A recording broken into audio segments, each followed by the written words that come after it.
Welcome to Beyond the Buzzer, where real hoop stories get the spotlight. I'm your host, Brian Wethers, former Division I athlete and overseas pro. Each week, I sit down with players, coaches, and grinders who lived the game but didn't always reach the dream. From college standouts to overseas warriors, this is where we unpack the truth. Behind the journey, the highs, the lows, the heartbreak, and life after the final buzzer. He's on his way, he's about to get paid, he's on his way to Hollywood. He's on his way, he's about to get paid, he's on his way to Hollywood. Show him the way, he's about to get paid. And welcome back to Beyond the Buzzer. I'm your host, Brian Wethers. We're excited for another guest today. But before we check him out, let's see if you remember who he is by these highlights.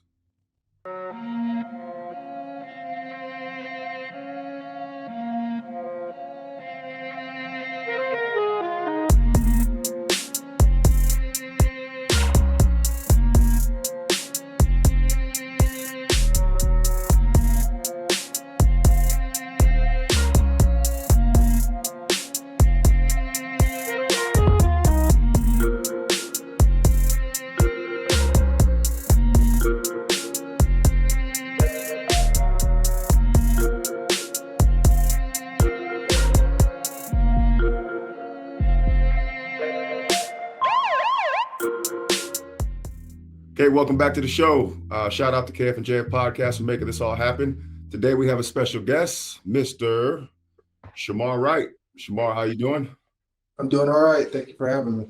Good, man. Thank you very much for joining the show. So our guests don't know, but we're live streaming right now. So kind of tell us where you are right now. Right now I'm in Baku, Azerbaijan. Okay, Baku, Azerbaijan, right? Yeah, I hope I'm saying it right. I know, I hope I'm saying it right. Okay. Yeah. So tell us a little about what's going on right there before we kind of get going with your journey. We're late in the season. This is my second year as a pro. I played my first year in Georgia for a club called Kafkasia. Had a decent season out there, and now I'm in my second year playing for Urdu Basketball Club. Okay. All right. Well, let's rewind it a little bit. So the premises of the show, we like to give our guests an opportunity just to tell their story. So I'd like to know, and the audience would like to know, background information, right? Where did you grow up? And when did basketball kind of start to form for you? I feel like I grew up a little bit of everywhere, and that kind of goes into my story of how I got started with basketball. My dad played professionally in the NBA, so we bounced around a lot, but if I had to say my hometown, it would be Memphis. Okay. Basketball started, I feel like in the womb. I feel like ever since I can remember, I was playing basketball. So yeah.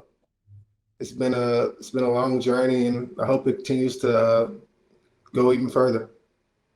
What are your earliest memories of basketball in terms of like having success with it and realizing it was something you loved to do and wanted to pursue? My earliest memories got to be playing basketball outside with my siblings. My older brother, my twin brother. It was always really competitive games. I can't remember a time where I wasn't really playing basketball. I would say most of my success really came from, I can really credit it to playing. I have a twin brother, so that competitiveness, one to be better than one another. I can really remember when I got hooked on basketball, and I can remember the play that it happened. It was we had been training with my granddad for weeks, and we always worked on our layups. Because we were so young, that's what we were working on. And my brother, he got a steal. And I remember him going up. He did a 1-2 layup, a basic layup, and that layup ended up being a game winner. Nice. And after the game, everybody was telling him, "Good job, congratulations." And I got jealous. So after that, every time I touched the ball, I would shoot it. Nice. He said he wanted that shine. That's great. So growing up with a twin has got to be unique. I always wonder what it'd be like to spar against myself. You know what I mean? Like on a daily basis. So talk about a little bit, having a twin and being able to kind of play with a twin and what it's like to kind of almost mirror yourself in a lot of ways, right? Man, it prepared me for anything. Because, I mean, we're both pretty big and athletic guys. We're both 6'7". We're athletic. So that's the best defenders you're going to find are going to be agile, like guys that can move quick. So my best memories of basketball are one-on-ones. like in the backyard. I remember getting off the school bus, throwing our backpacks in the front yard, not even going into the house, and just playing one-on-one until the nightfall. And you can't really speak to how much it contributed to my success, I would say, as a basketball player. So, I had your older brother on the show. He talks about growing up, playing with you guys. What was his influence like? Man, it was everything for us. Older brother, I used to, whoop on stories. So I want to hear the side of it.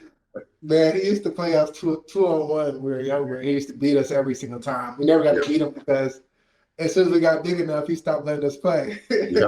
I think we had one close game, and he might have cheated to win it or something like that. And that was the last time we played. But I mean, he showed us the ropes. He was the first model of it, So taking us to the gym with him, working out, just seeing him play against the older guys. Sometimes we would get in and get to play against those guys as well. So I mean, it was easy to follow his footsteps and go off what he did. Okay, so talk about high school. You were at Marietta Mesa High School. Now, were you there all 4 years? Because you guys transferred in there, correct? Or were you there all 4 years? We were there for 1 year. For 1 year, okay. So my freshman year, we went to Bolton High School in Memphis. Okay. We played on the freshman team, and then we had a good year as a freshman team. We were probably one of the best freshman teams in the area. Yeah. Sophomore year, we ended up moving to Texas, and we didn't have our transcript, so we couldn't play varsity basketball. Yeah. So we played JV, and it's basically the same story. We were one of the best JV teams in the area because it's always me and my brother obviously playing together. We had a couple other good guys. Yeah. I think that team had 4 Division I players, that JV team. So that speaks to the talent that we had on a JV level. Nice. And then junior year, we played varsity basketball. I don't think I even started my junior year. Not that I don't think I should have. I felt like I could have, but it didn't happen that way. So it was a little slower journey. And that goes to my mindset of me knowing, like at that time, I'm like, I want to be an NBA player. And what I look like not starting until my senior year on a high school team. So my senior year, I feel like we had a chance, went to a team that wasn't that good. We moved to California, and we had a chance. I feel like that was my chance to really be like, okay, if I'm going to do it, this is the time to do it. And I had to end up having a really good year. Was MVP of my league, unanimous MVP. I was top 10 in the state in scoring, top 5 in blocks. I broke every record you could think of as a first season for a player there, and then that's how high school went for us. Wow. Okay, that's a interesting transition from not starting to just blowing it up your senior year. So talk about the weight a little bit, or if there was a weight, being the former son or the son of a former NBA player. Did you feel the weight of that as you were playing? Did you feel like you had to do something, like there was this expectation, and how did you handle that? For me, I didn't really necessarily feel the weight. I just never let those things get to me. Like outside noise never really got to me. Yeah, you get some recognition. Guys are like, oh, that's Lorenzen Wright's son. So I mean, there's that. Some guys look at you differently because of that. Think that you come from a certain different. You grew up a certain way. They think that you did, and they try to go at you for that. But I feel like my talent, my competitiveness, it was something that you saw about me really, really quick. So it wasn't like I was really tested or pushed on it, because my competitive love for basketball kind of outweighed that. Yeah. So after high school, talk a little bit about recruiting, and in terms of college and where you landed and decided to go, and what was that experience like? So actually, after high school, we went to post grad. Link Year Prep. I mean, they're blowing up right now. Like they got everything coming out of there right now. So high school, we had a lot of interest, a lot from the UC schools, because that's the area we were in, and a lot of them were saying we just need another year. Me and my brother, and we also wanted to go together. Yeah. So that cut out a lot of our options. But we knew we wanted to stay together, and we were willing to sacrifice whatever it took to play together. So that was actually a smart decision, in my opinion, to take that year to develop, get stronger, before your kind of clock starts. So I know it can be seem humbling, right, to have to take that step, but it's actually a good step if it's done properly. No, for sure. And we never lifted weights before that, so it was like we needed that year for sure. And so going to prep school, and it was eye opening. I remember the first day on campus, we walked up there and we saw a guy. He was like 6'8", probably like 7'5" wingspan. And we saw him like, oh snap! Like this guy we're gonna be playing against and playing with. Yeah. And I remember I asked him, I said, man, what position do you play? He said, I play the 3. And I was like, what? Like, I'll play 3. He ended up playing the 5, but he told me he played the 3. So I was shocked. But I remember I was like, I gotta go on my A game. I'm here now. Like, this is what it is. Yeah. And that prep school year, we did pretty good. We were a top 10 post grad program. So and I think most of those guys went to school. But that also like helped our development a lot, playing against players that were that talented. We had a lot of talented guys. Mm-hmm. I can even say that team probably beat some college teams that I could think of. Mm-hmm. Those guys. Yeah. So then from there, kind of what was the next step? So how many you spent 1 year at that prep? Oh yeah. It was 1 year at the prep school. I forgot, my bad. I got an offer really early. I think it was an open gym before we even played any games. And it was UNCG. I remember they came and they watched us play. And it was one play where a guy got a fast break. And I chased him down and I blocked it off the backboard. And that was the play the coach told me that got me my scholarship offer, was my competitiveness on defense. Yeah. Because you don't see that in a lot of guys. Yeah. So that was early and then ended up going later. But they didn't give my brother an offer. They said he could walk on if he wanted to. Mm-hmm. So later on, SIUE, the school I ended up going to, they came and watched my brother play. And at the time, I was injured. I had not broken hand. I sprained my shoulder. That's what it was. Somebody fell on my shoulder, so I wasn't playing. And they liked his game. Had a couple of connections, like to my dad, so they kind of knew who we were. And they ended up giving us both an offer. So Lamar was kind of iffy on my twin brother. He was iffy on going on walk on. He wanted to feel like he was wanted. So we ended up getting UNCG, the head coach. He ended up releasing me, letting me go off his scholarship and go to SIU with my brother. Nice. So as you guys are kind of going through this, who are you guys leaning on, you know what I mean, to kind of like guide you through this? Is it family? Was it like coaches? And how were you guys kind of like, making these decisions to decide where you want to play? It was family for sure. My uncle Marcus, he was involved a lot. My brothers, my big brother, obviously, somebody who went through that process, he was involved. And then just leaning on, like I said, like we were tight, so we wanted to go together. Just leaning on each other, really. Yeah. It was a big thing. Okay. All right, we're going to take a quick break for our sponsors. We'll get right back, and I want to talk about more of your pro career. All right, thank you.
Welcome back to the show. We're here with SHAMAR WRIGHT, and we were just going through his college experience. And SHAMAR, talk to us a little bit. I know you're playing ball professionally now. What year are you in, and how did all that kind of get started? Well, I'm in year 2 now. So how I got into pro was after I played 5 years of college basketball because of COVID, so I knew I wanted to go pro. I actually had a was waiting to my decision was I had a child my 5th year. So it was that choice between going G League or going overseas and chasing, going to G League, you chase that hoop dream going to the NBA. But the G League it can get shaky there. Depending on what happens if you have a 10-day or zip 10. I didn't have that opportunity. So I went what I felt like was a safer route, which is overseas. And I ended up getting a deal with a team in Georgia.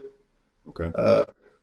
Their team name was Kafkasia Basketball Club, and I had a pretty good first year as a rookie. Ended up averaging 19 points, about around 6 or 7 rebounds, and just had good percentages too. So had a good first year. It was rough. I mean, it's a real culture shock coming overseas. Yeah. It's different.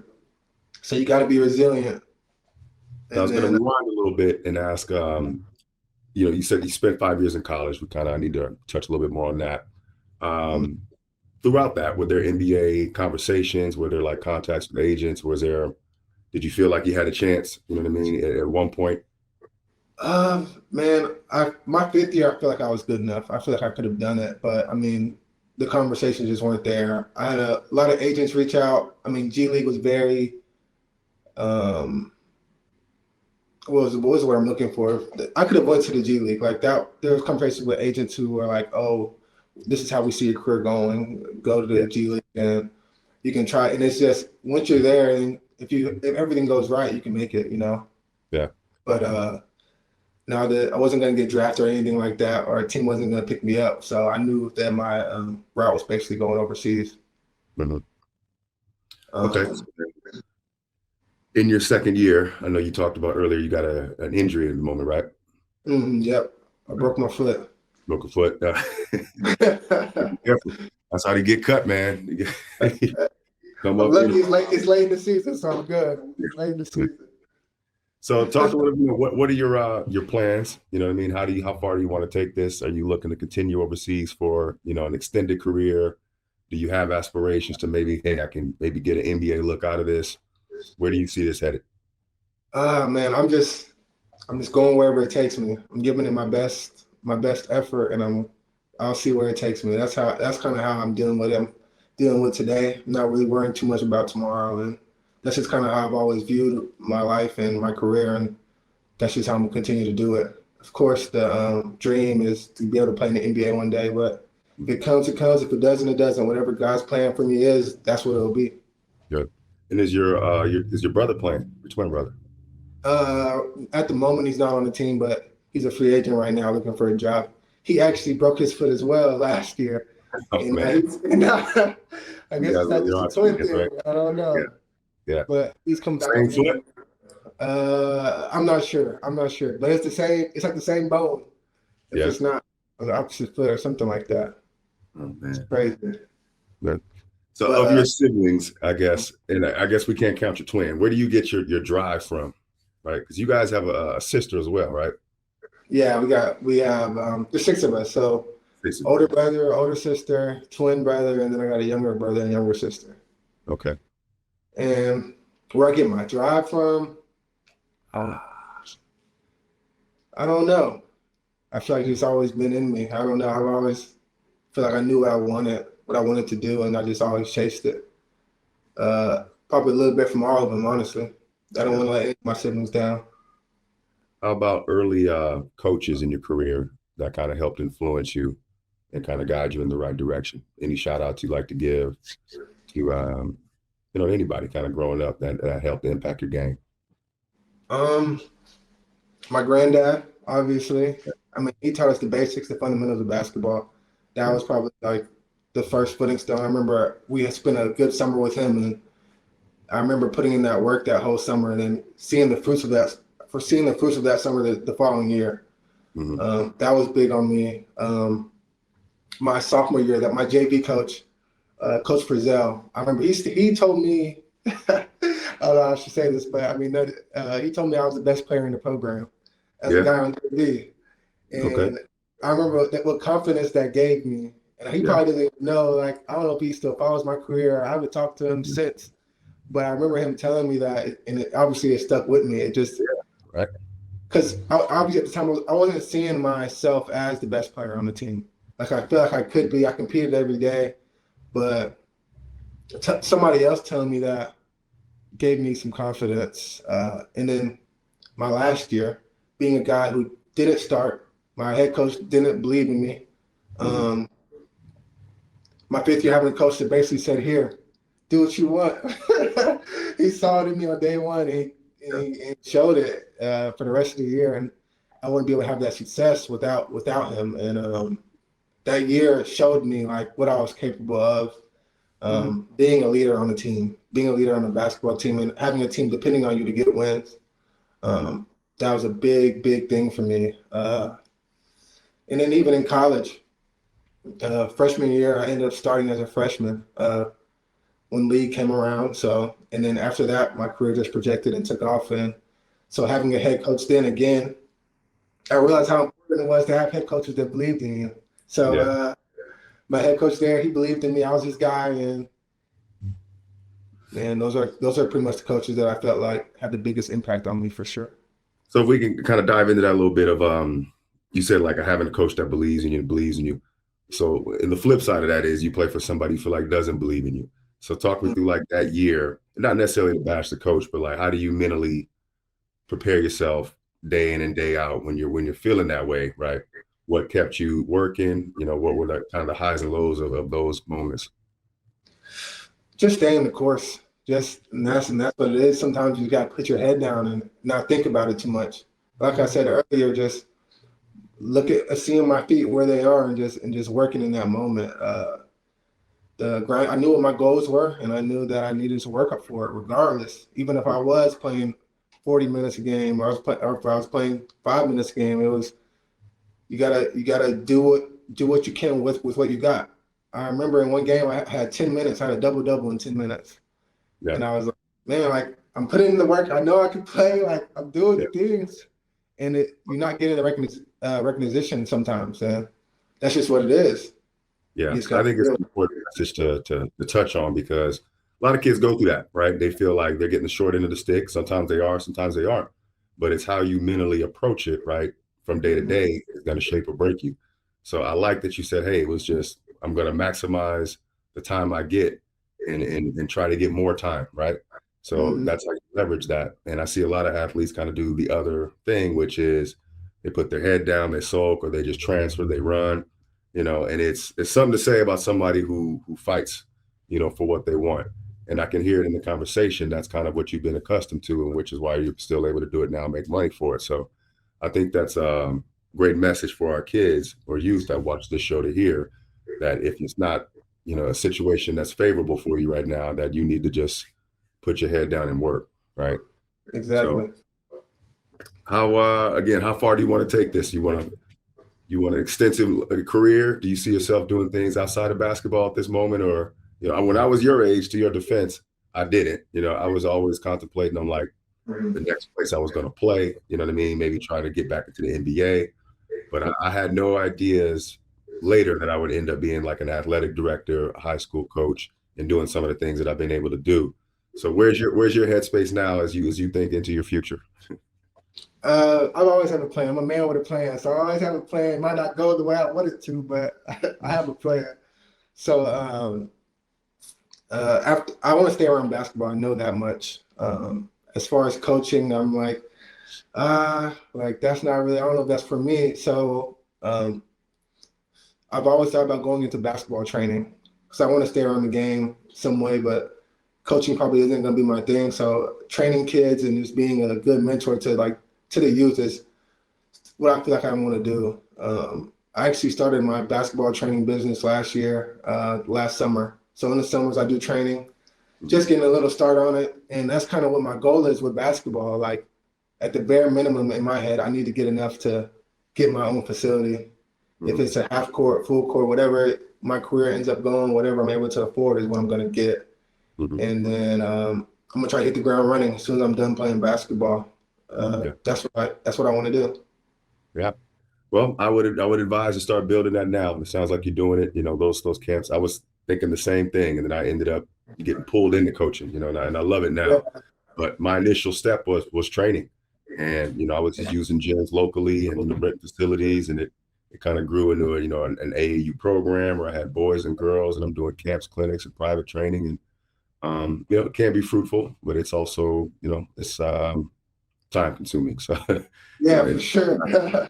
So, but that sounds like a plan, man. Well, we like to wrap the show up with like a message for the youth. I'd always like to spread knowledge, and it seems like you got a lot to share. So, what advice would you give the youth who, share your same dream, who are growing up and have these aspirations? What advice could you give them along the way? Man, first off, I'll say keep God first. Once you follow, if you really go into your faith and follow that, everything will follow suit. And stay true to yourself. Don't change who you are for somebody else. I mean, you got to be able to be coachable and do those things. Man, being coachable is probably the biggest thing with basketball, is being able to follow into the game plan, follow into what your team needs, and just knowing what you can do and staying in that lane. Well, man, thank you. You've been a great guest. I'm wishing you a lot of success in your career. Heal up quick. Okay, because I know that the chopping block right away once you get in. Yeah, for sure. For you, brother. Yeah, I appreciate it. Well, God bless, man, and good luck the rest of the way. All right, thank you. Thank you. Thank you guys for tuning into the show. I enjoyed the conversation with Mr. Wright. Please remember to hit that like button, subscribe, and leave a comment. And let us know what you think about the show. Have a great night. God bless.